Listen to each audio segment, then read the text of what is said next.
that?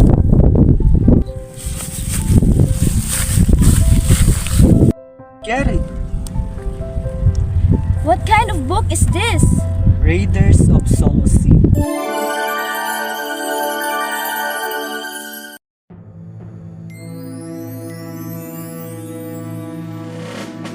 Who are these people? It says here that they are the authors and narrators about the Raiders of Sulu Sea.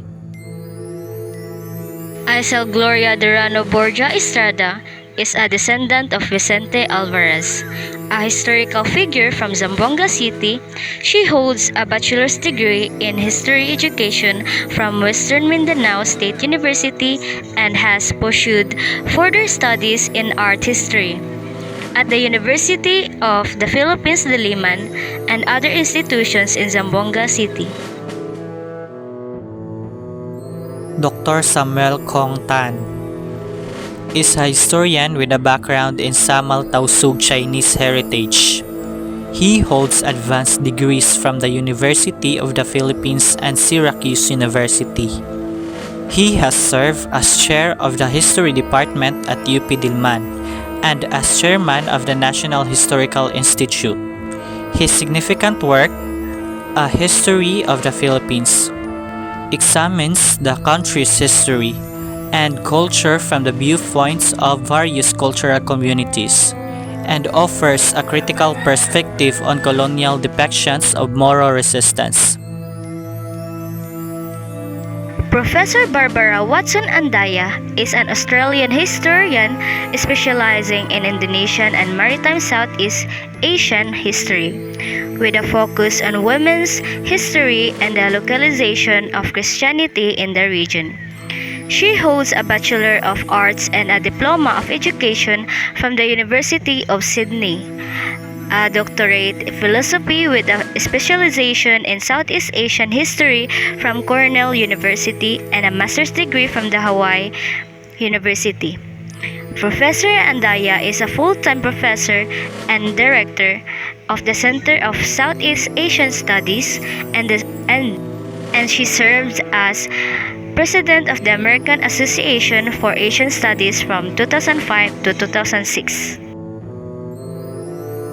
Dr. Julius Bautista is a senior lecturer in Southeast Asian Studies at the National University of Singapore and an associate at the Asia Research Institute.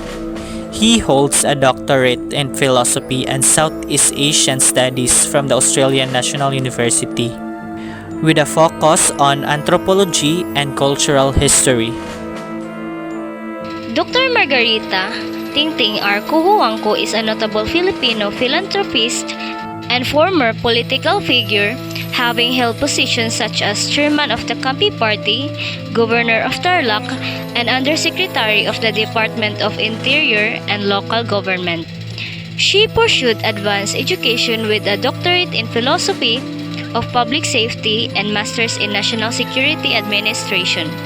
Along with doctorates in criminology and Philippine history, Dr. Kuhuangco is also recognized for her humanitarian efforts within Muslim communities and her involvement in peace negotiations with the Moro National Liberation Front.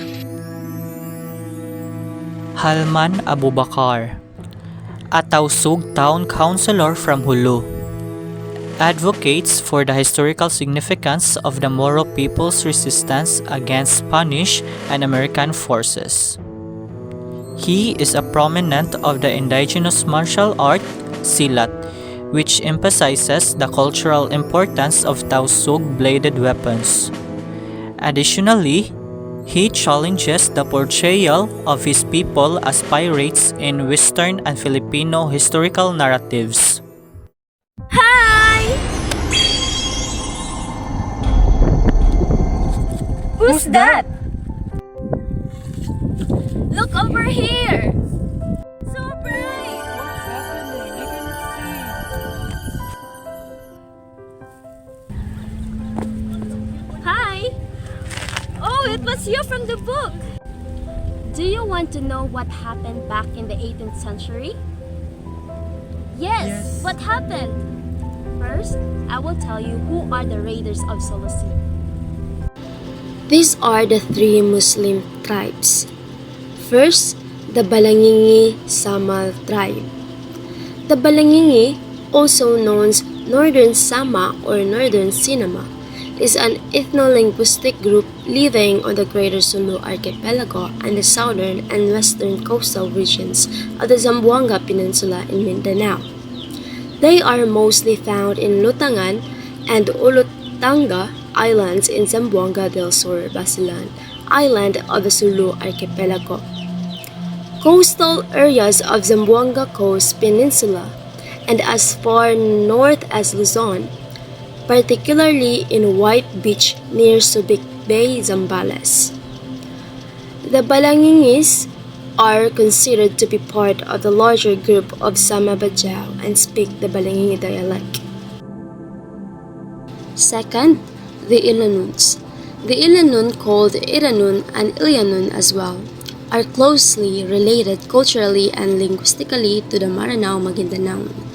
The Ilanun language is part of the Austronesian family that is most closely related to Maranao. Ilanun, a Malay term meaning pirate, is appropriate for the people of this ethnic group, who were once regarded as the fiercest pirates in the Malay area. Lastly, the Tausug tribe. They are the dominant ethnic group in the Sulu Archipelago because of their political and religious institutions. The Tausug occupy Jolo, Indanan, Siase, and Patikol in Sulu. There are also scattered settlements in Zamboanga del Sur and Cotabato, and all the way to Malaysia, which has an estimated Tausug population of more than 110,000. The Ilanins are merciless. When they captured people, they would bore a hole through their palm, put a string through the palm of each person.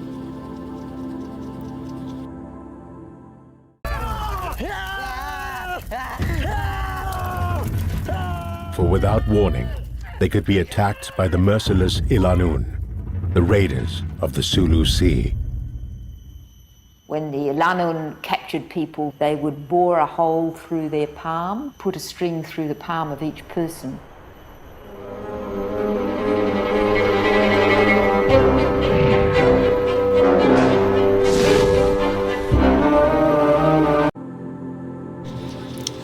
On December 8, 1720, the southern regions of Mindanao were occupied by Spanish soldiers that were then identified as Zamboanga City.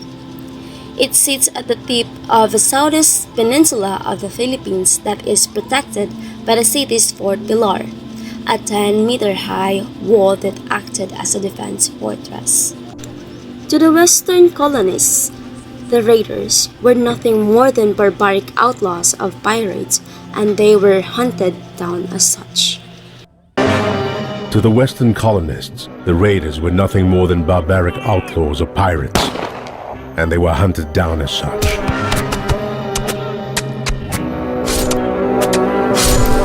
The Fort Pilar served as the base of operations to check on slave raiding going on the north and back by the Ilanuns.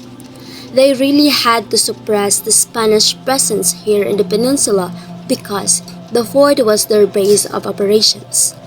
Slave raiding was legal and it is practiced among some tribe in the Philippines before the arrival of the Spaniards. But it was never a widespread or frequent activity. But the arrival of the Spanish and their desire to dominate trade in the region would trigger an escalation of the slave raiding.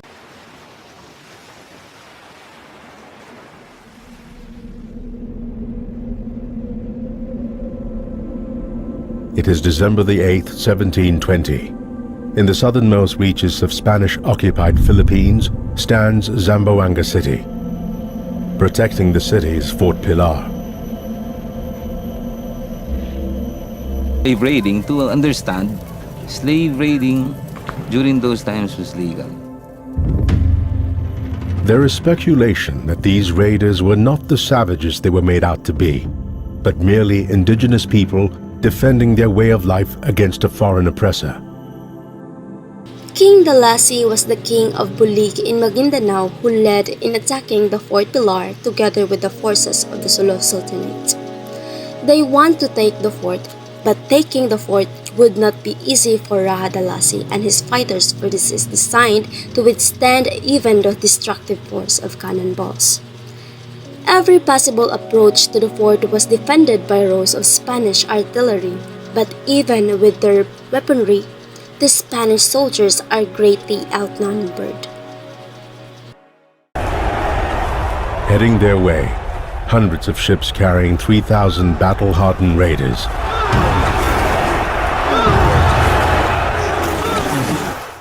But taking the fort would not be easy for Raja Dalasi and his fighters. This was a structure designed to withstand even the destructive force of cannonballs. Every possible approach to the fort was defended by rows of Spanish artillery. But on this day, they will face a threat of unpredicted proportions. The garrison of 600 Spanish soldiers have already fought off several local rebel attempts to take the fort. Heading their way, hundreds of warships carrying 3,000 battle-hardened raiders, while the ships of Spaniards are not armed or have any weapons at this time. The Spaniards are grossly outnumbered. The Battle of Fort Pilar is about to begin. The garrison of 600 Spanish soldiers have already fought off several local rebel attempts to take the fort. Regresa, regresa! But on this day, they will face a threat of unprecedented proportions.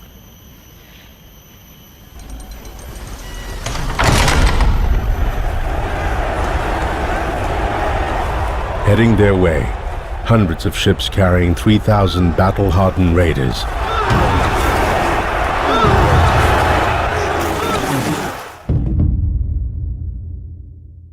The Spaniards are grossly outnumbered.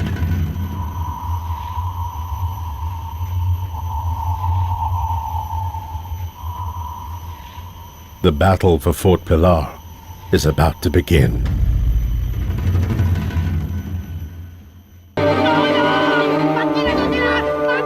These raiders were fearsome and fearless in battle, even against better armed, technologically superior colonial forces. But taking the fort would not be easy for Raja Dalasi and his fighters. This was a structure designed to withstand even the destructive force of cannonballs. Every possible approach to the fort was defended by rows of Spanish artillery. The raiders burned the town around the fort, cut down the line of provisions for the Spaniards, and began a war against the soldiers inside the fort. Dalasi's raiders fight with a vengeance and desired to rip Zamboanga City of the Spanish forces. Use was impossible for them to go close to the island, so they ordered steamships from England, 3 British-built steamships, the Mahayanis, Elcano, and Rana Castilla. For once, their usually stoic raiders were shaken. Taking the advantage of the damage done by the barrage of artillery fire, the Spanish storms the forts, and this time, it is the raider well plundered. The men of raiders are actually out during their slave expeditions, so they were met after the forts by the men who were behind their women and children. But what the Spanish found awaiting them inside the fort was not what they were expecting. Faced with certain capture, the raiders resorted an unthinkable act. The other men killed the women, and the women also killed their children, because they'd rather kill themselves than taken or captive by the Spaniards. At Cleveria's disposal were 3 British-built steamships, the Magallanes, Elcano, and Reina Castilla. Cleveria used the ship's artillery to bombard the forts of Balangingi Island. For once, the usually stoic raiders were shaken. Taking advantage of the damage done by the barrage of artillery fire, the Spanish stormed the forts. This time, it was the raiders who outnumbered. 450 people somehow died. There are 350 somehow men and women who were captured alive. And Panglimatapan was not among them. But her wife, Naila, was captured. But eventually, he surrendered. After years of failed attempts, the Spanish finally succeeded in destroying the raiding base of belonging the island. The operation dismantled the slave raiding activities, and they were now at the mercy of the Spaniards and Governor General Narciso Claveria e Zaldúa. Island. For once, the usually stoic raiders were shaken. Taking advantage of the damage done by the barrage of artillery fire, the Spanish stormed the forts. This time, it was found awaiting them inside the fort was not what they were expecting. Faced with certain capture, the raiders resorted to an unthinkable act. But the other men killed the women, and the women also killed their children. So it was they'd rather kill themselves than be taken captive of the Spaniards. In 1977, in Butuan, Mindanao, an archaeological found the past evidence of an ancient civilization. These vessels were used by the Muslims. First, lanong. The lanong is a large outrigger warship used by the Iranon and the Bangingi people of the Philippines. It could reach up to 24 to 27 meters long with 6 meters wide hands. Each had cannons mounted at the bow and had 2 bight shears masts which doubled as boarding ladders. It has 24 oars at each side rowed by captured slaves that serve as their flagships. 50 somehow died in battle. All 4 of Balangingi's forts and 150 raiding ships were destroyed.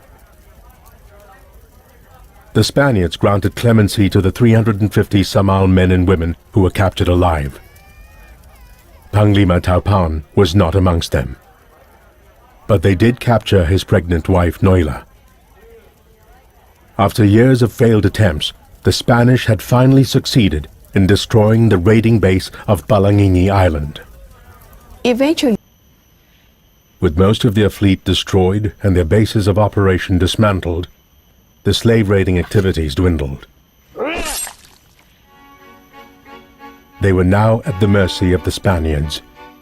Governor General Claveria used this advantage.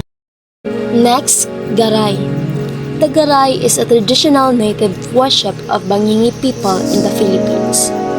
These are the fast attack boats of the Samalian tribes. They were made of bamboo wood and the nipa palm and could carry more than 100 sailors.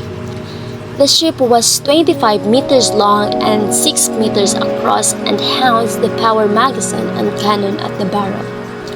With 30 to 60 cars in each side, the garay was faster than any other sea-going vessels of its time. They are smaller, faster, and more maneuverable speeding boats replaced from the wangas. The name means scattered or wanderer in the Sama language of the Bangingi.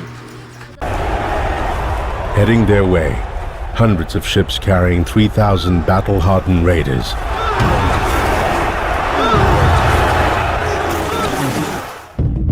They were also expert sailors and builders of formidable vessels of war. The Garay class of vessels was built from bamboo, wood, and the nipa palm, and could carry more than 100 sailors. This single-sailed ship was 25 meters long and 6 meters across, and housed a powder magazine and cannon at the bow. With 30 to 60 oars on each side, the Garay was faster than any other sea-going vessel of its time.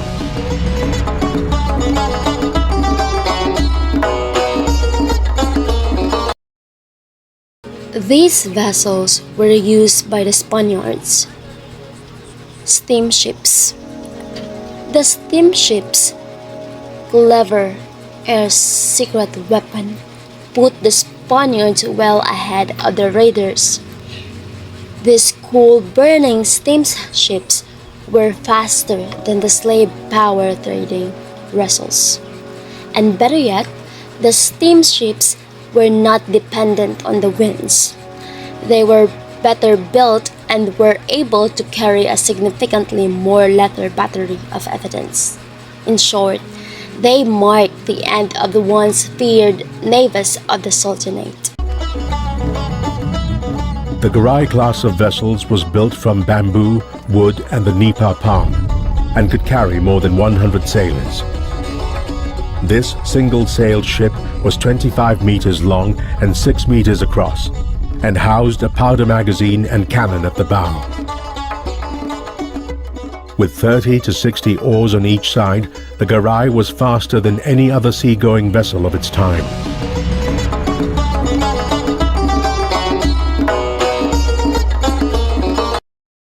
And now, are you excited to know the ancient weapons used before? Okay, so these are the ancient weapons used by the Moro people. First, the barong. A barong is a thick-bladed, single-edged sword used by Tausug warriors. It measures about 1 meter in length and was employed in hand-to-hand combat against Spanish firearms by Muslim Filipino groups like the Tausug, Sinama, or Yakan. Next is kalis or kris, a double-edged Filipino sword with a distinctive wavy section. Over 300 years old, it served during the Spanish colonization.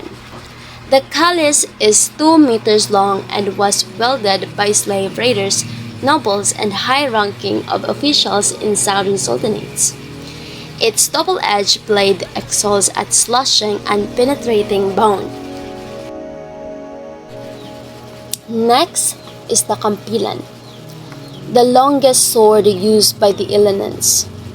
This heavy, single-edged sword features 2 horns projecting from the blunt side, used to lift decapitated heads. The kampilan has a unique profile, with a broad, tapered blade and bifurcated hilt representing a mythical creature's open mouth.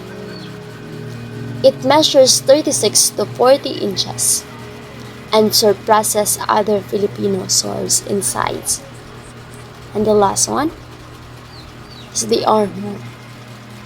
Made from carabao horn, this armor consisted of molded steel plates held together by chain mail.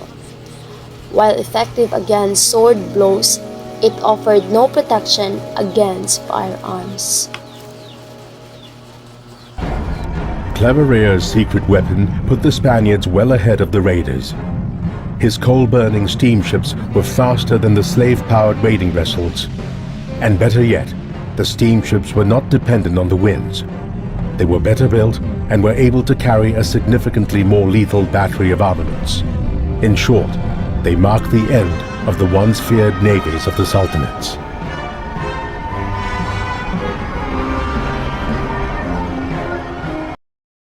These are the ancient weapons of the Spanish forces. First, musket. The musket could fire 90 meters. It was inaccurate. And now, let us proceed to the ancient weapons of the Spanish forces. First, musket. The musket could fire 90 meters. It was inaccurate and took several steps to reload. Next are the cannons. It is a type of gun classified as artillery that launches a projectile using propellant. In the past, gunpowder was the primary propellant before the invention of smokeless powder in the 19th century. Cannons vary in caliber, range, mobility, rate of fire, angle of fire, and firepower. Different forms of cannon combined and balanced these attributes in varying degrees, depending on their intended use on the battlefield. Had its limitations. A musket could fire its ball-bearing projectile as far as 90 meters, but it was inaccurate and took several tedious steps to reload. Even the best musketeers could only manage 3 shots per minute, giving waves of sword-wielding raiders ample time to come within striking range. Even with bayonets mounted, muskets were not efficient weapons for close combat. It was defended by rows of Spanish artillery.